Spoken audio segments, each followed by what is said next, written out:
इस वीडियो में दोस्तों हम बात करने वाले हैं इंग्लिश के पार्ट ए के चौथे यूनिट के बारे में, जिसका नाम है इन्हेंसिंग ओवरऑल पर्सनल प्रोफिशिएंसी, यानी कि समग्र व्यक्तिगत दक्षता में वृद्धि किस प्रकार से होगी। सारे इंपॉर्टेंट टॉपिक्स पर दोस्तों इस वीडियो में डिस्कस करेंगे और इस यूनिट को दोस्तों ठीक तरीके से समझने के लिए हम प्रीवियस ईयर्स में जो क्वेश्चंस बार बार रिपीट होते रहते हैं उन सभी इंपॉर्टेंट क्वेश्चंस के आधार पर इस यूनिट को समझेंगे।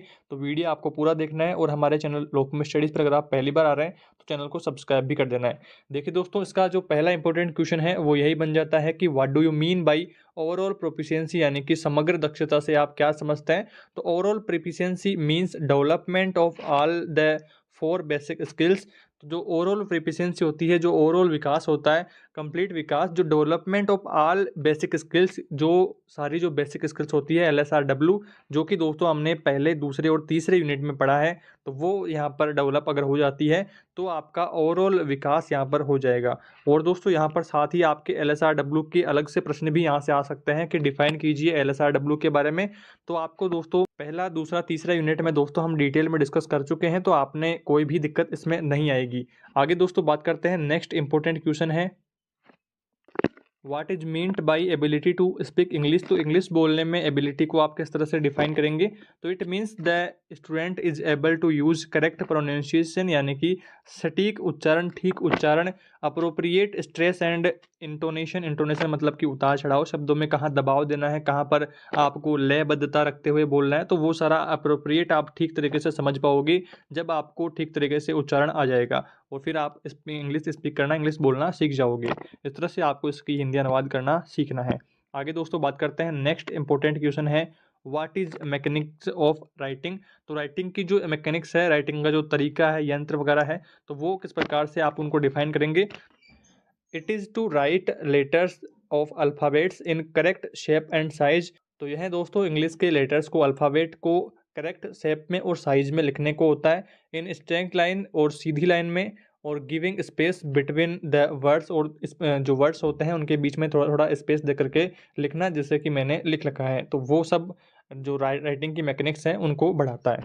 आगे दोस्तों बढ़ते हैं, अगला इंपॉर्टेंट क्वेश्चन है आपका व्हाट इज ए सेंटेंस। तो व्हाट इज ए सेंटेंस में आपको यहाँ पर लिखना है कि ये sentence is a group of words having some meaning और सेंस, जो कि उनका अर्थ होता है और जो भावनाओं से जुड़े रहते हैं, तो वो यहाँ पर सेंटेंसेस कहलाते हैं।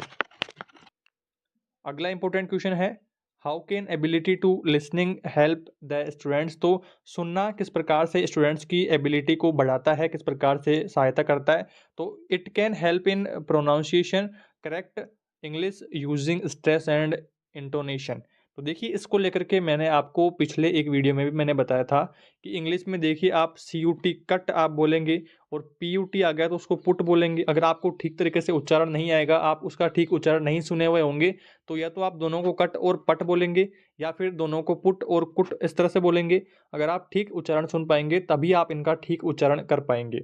तो इसी तरह से दोस्तों यहाँ पर कहा गया है कि it can helps in pronunciation, यानी कि ये हेल्प करती है आपके उच्चारण में, to correct English using stress and intonation, यानी कि उतार चढ़ाव में, और स्ट्रेस यानी कि दबाव में आप ठीक तरीके से यूज उनका कर पाओगे।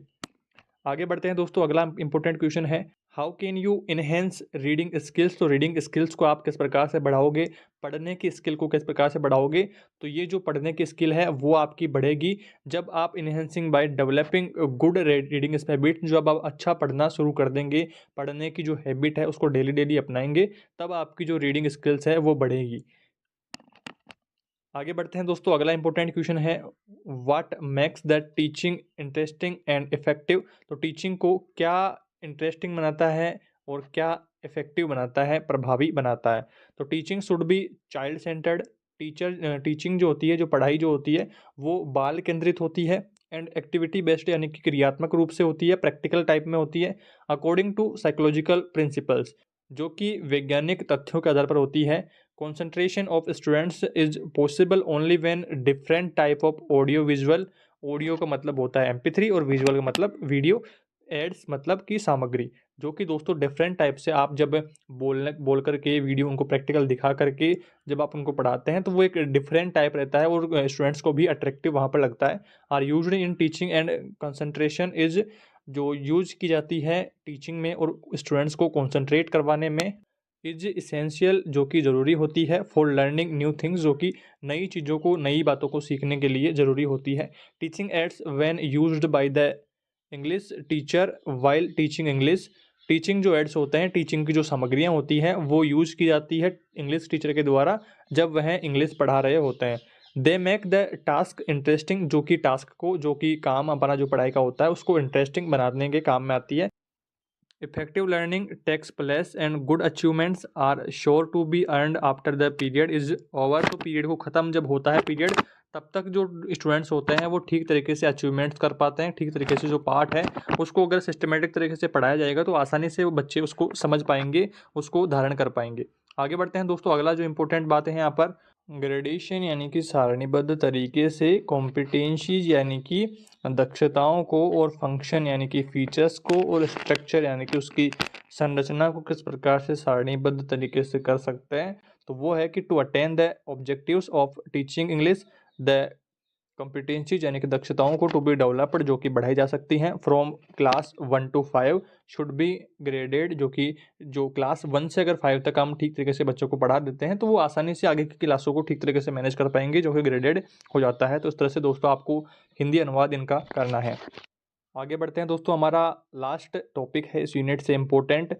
आपको एक पैराग्राफ भी पूछा जा सकता है जिसमें दोस्तों उदाहरण के तौर पर आपको पोल्यूशन का पूछ सकता है, या फिर विजिट टू जू पूछ सकता है, या फिर मॉर्निंग वॉक पूछ सकता है, या फिर एन एक्सीडेंट का पूछ सकता है, या फिर इसी तरह से और कोई भी आपको पूछा जा सकता है। तो आपको थोड़ी सी पैराग्राफ लिखने की प्रैक्टिस करनी है। आपने 10th-12th में इनमें पढ़ा है, आसानी से आप इसको मैनेज कर पाएंगे।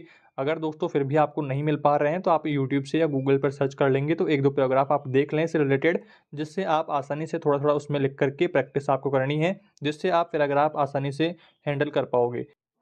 इस वीडियो में दोस्तों इतना ही। मैंने कोशिश करी है सारे आपके डाउट्स को, सारी जो मीनिंग्स हैं उनका हिंदी अर्थ बताने की, बट फिर भी दोस्तों कोई मीनिंग छूट जाती है या किसी में आपको प्रॉब्लम आती है तो आप उसका गूगल से ट्रांसलेट कर लेंगे। इस वीडियो को दोस्तों अपने दोस्तों के साथ भी शेयर करें और अपनी परीक्षाओं की तैयारियों को ठीक करें। जल्दी मिलते हैं दोस्तों अगले यूनिट के साथ, तब तक आप प्लेलिस्ट में जाकर के बाकी वीडियोज़ को देखते रहें। Thank you.